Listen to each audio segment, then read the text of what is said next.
Hey, everybody, it is a new year, which means that you are probably looking ahead. You're planning for the future. You have some goals that you want to achieve this year, and I want to help you achieve them.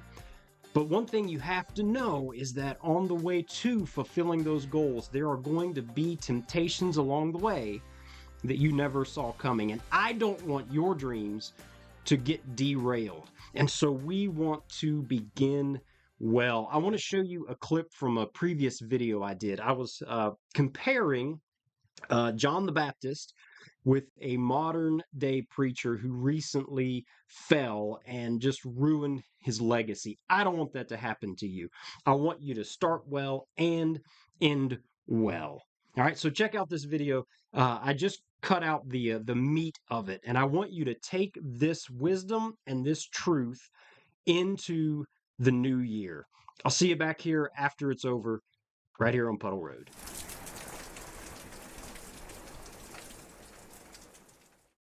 Let me compare him to somebody out of the Bible in the New Testament, John the Baptist. Kind of a similar story. Okay, so John the Baptist, if you remember the story, he's set apart for the Lord. So he's raised in the wilderness for 30 years.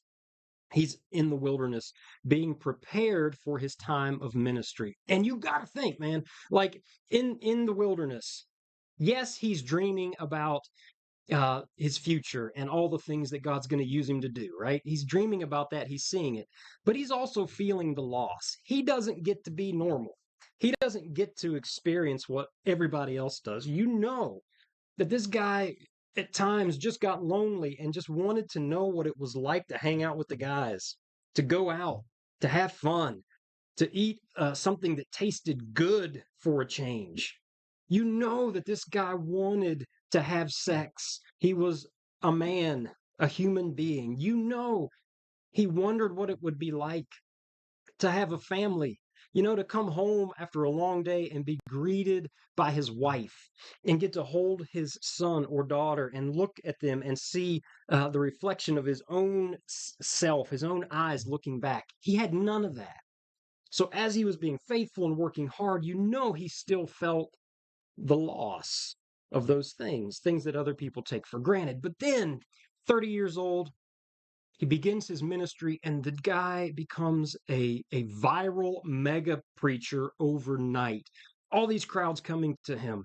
He's got influence, he's got clout, he's got um, attention, he's got respect. He's sticking it to the Pharisees. People are coming and lining up to be baptized by him. Even Jesus comes to be baptized by him. And so all of a sudden, he's gone from wilderness to incredible blessing.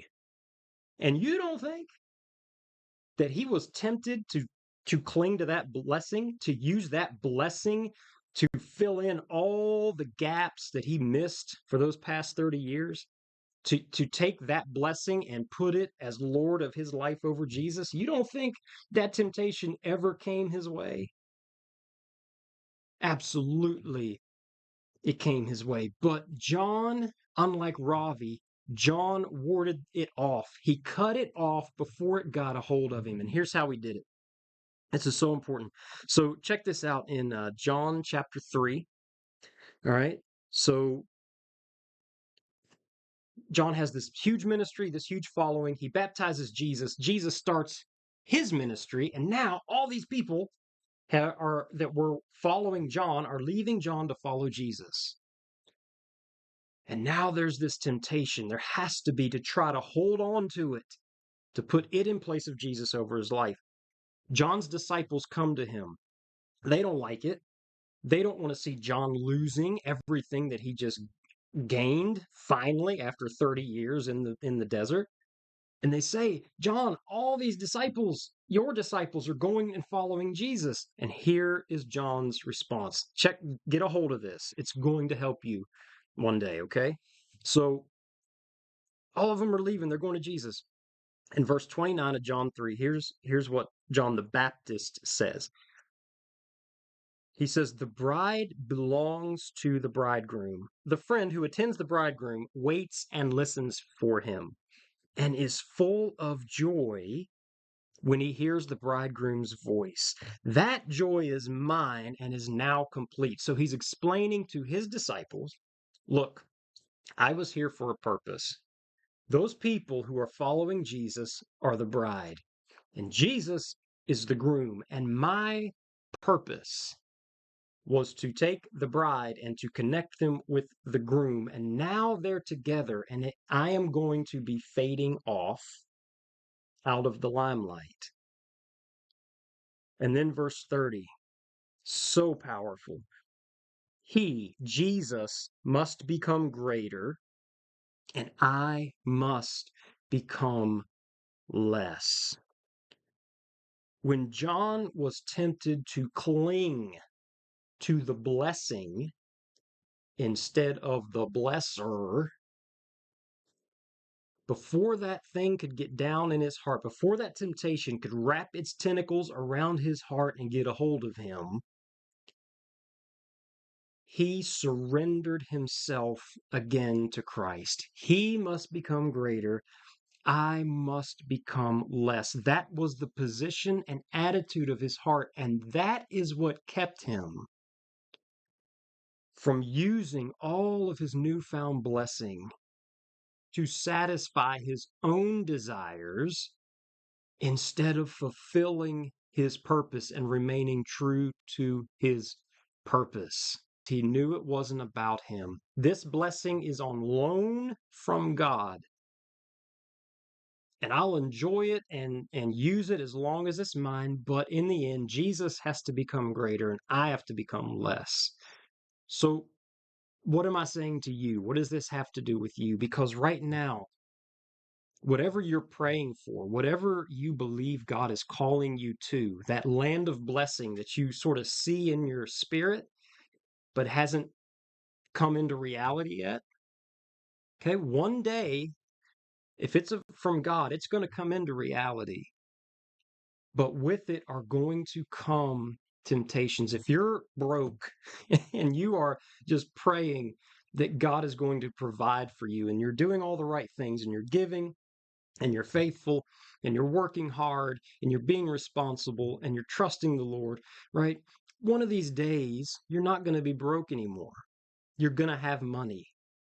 And when that happens, you're going to be tempted, now that you have money, to spend money, a lot of money, more money than you should be spending. You see that? Because when you have, then you want more. And there is going to be that temptation to spend more than you're able to put things on credit, to go into debt. You know, once you get a taste of that, you don't want to let it go. And one day you might find yourself actually giving less to God than you did when you were broke. That means if you are at like the entry level of your company, you're just starting out your career and you're praying for the day when you've advanced, right? And you're in the upper level and you're able to use that influence to bless other people and to advance the kingdom and all that, and your intentions are really good. Once you get there, there will be that temptation to use your influence and your clout and your success to satisfy some really dark desires in your flesh. And when those temptations come, even before they come, the way to keep from falling and ruining your legacy is to have the position, have the attitude. Jesus always, always, always must become greater. And I always, always, always must become less. He must become greater. I must become less. You wake up with that attitude.